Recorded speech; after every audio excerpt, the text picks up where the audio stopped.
Hai hello, salam sejahtera Malaysia. Selamat datang ke channel Fels Lifestyle. Terima kasih kerana terus setia dan terus bersama di dalam channel ini.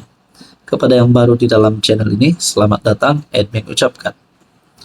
Tuan-tuan dan puan, ada satu berita yang telah menarik perhatian ramai orang.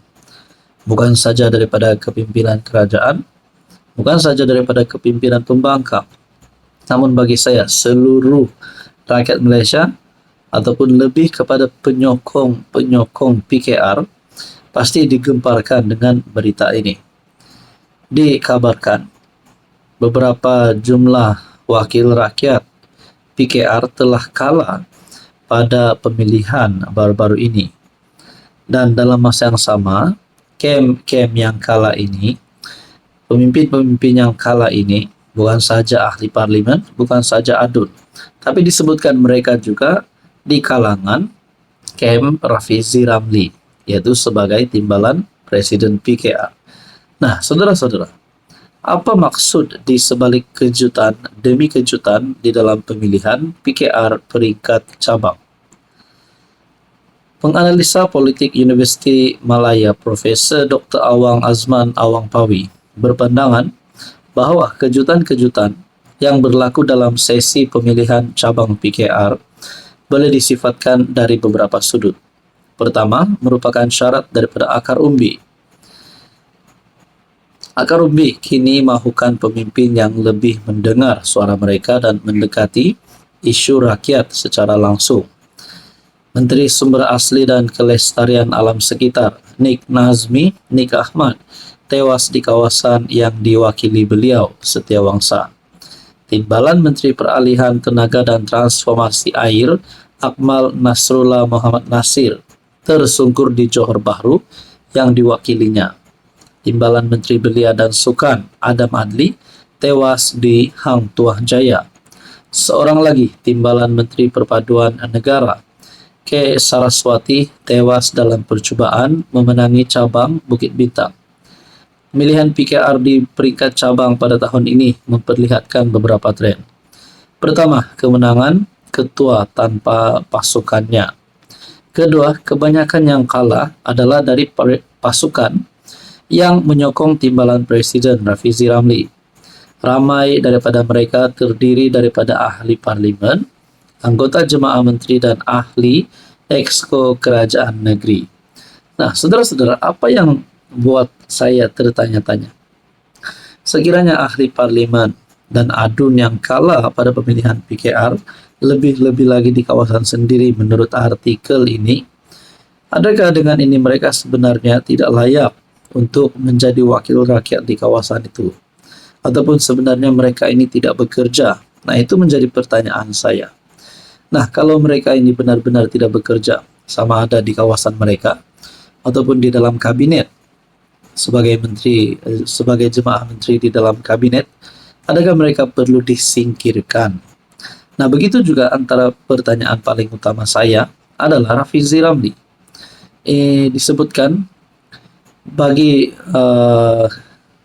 kebanyakan yang kalah adalah dari pasukan yang menyokong timbalan Presiden Rafizi Ramli. Adakah dengan ini Rafizi Ramli dan kem beliau ini sebenarnya tidak mempunyai impak yang kuat di dalam PKR?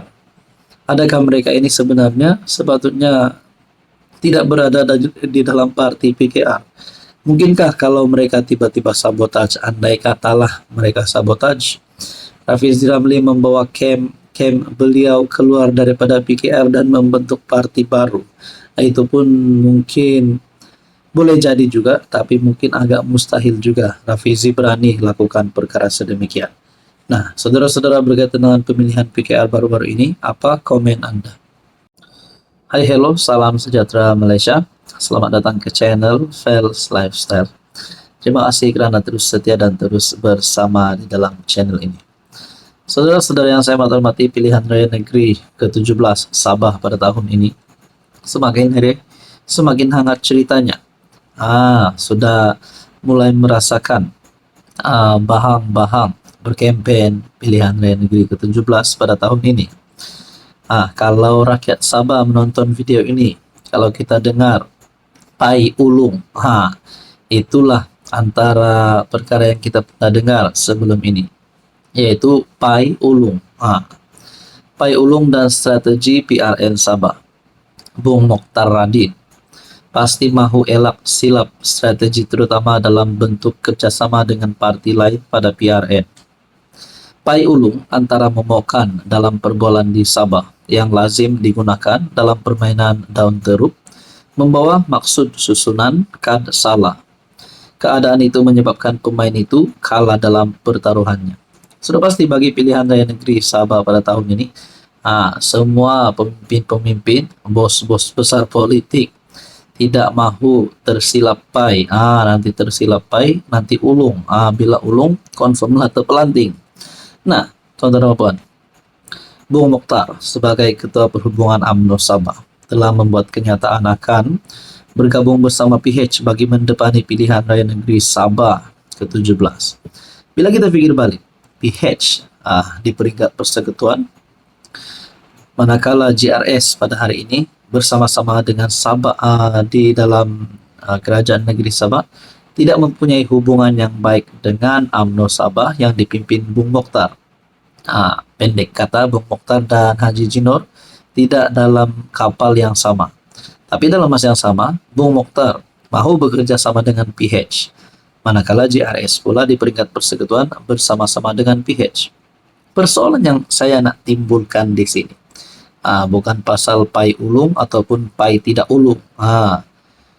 Persoalan yang saya nak timbulkan adalah sekiranya BN UMNO Sabah bekerja sama dengan PH bagi pilihan raya negeri ke Sabah pada tahun ini ke-17, bagaimana pula respon GRS yang kini memang sudah bersama-sama dengan PH sejak pembentukan Kerajaan Perpaduan Kerajaan Madani?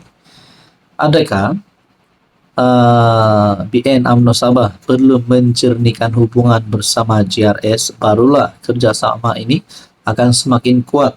Nah, saudara-saudara yang saya hormati, di dalam artikel daripada FMT berkata, Bung Mokhtar Radin yang pernah digugurkan sebagai timbalan Ketua Menteri digantikan dengan Adun Tanjung Keramat Syahilmi Yahya. Beberapa adun BN juga terkeluar daripada Kabinet Sabah dan ini berlaku selepas mereka menarik sokongan terhadap Haji G. Bukan saja jumlahnya tidak mencukupi, malah ada adun BN termasuk Syahilmi tetap menyokong Haji G, maafkan saya. Adun Sulawan itu turut menikmati sokongan daripada PH. Di dalam artikel ini menyebut, dalam kenyataan bersama, kedua-duanya bersetuju mewujudkan ruang komunikasi bagi memurnikan gerak kerja bersama, yaitu BN dan PH, yang pernah mengadakan pertemuan pada 5 November tahun lepas. Gabungan itu bertemu untuk memupuk semangat perpaduan menjelang PRN. Pelbagai reaksi daripada pengumuman itu termasuk daripada pemimpin parti komponen PH. Ketua Penerangan PKR Sabah, Razif Rakimin, menyatakan, meski menyambut baik, beliau menggesa BN menjernihkan hubungan dengan JRS. Menurutnya lagi, kerjasama itu tidak seharusnya membabitkan perselisihan dengan parti lain dalam kerajaan perpaduan, termasuk JRS. Ketua DAP Sabah pun mengeluarkan kenyataan. Jadi saudara-saudara yang saya hormati, berkaitan dengan ini, adakah Bung Mokhtar sanggup untuk menjernihkan hubungan bersama JRS bagi mendepani pilihan negeri Sabah ke-17? Nah, dan persoalan yang seterusnya pula yang saya nak timbulkan, kalaulah JRS, BN UMNO Sabah, PH Sabah akan bergabung bagi mendepani pilihan negeri pada tahun ini, agak-agak siapa ketua menterinya? Mungkin ramai calon. Saya rasa Haji Jinor boleh meneruskan jawatannya sebagai CM. Bung Mokhtar pun kalau tak silap Pai, kalau tidak Pai Ulung, mungkin boleh juga agak-agaknya. Jadi saudara-saudara, Anda rasa siapa yang boleh jadi Ketua Menteri Sabah yang baru? Silakan komen di bawah.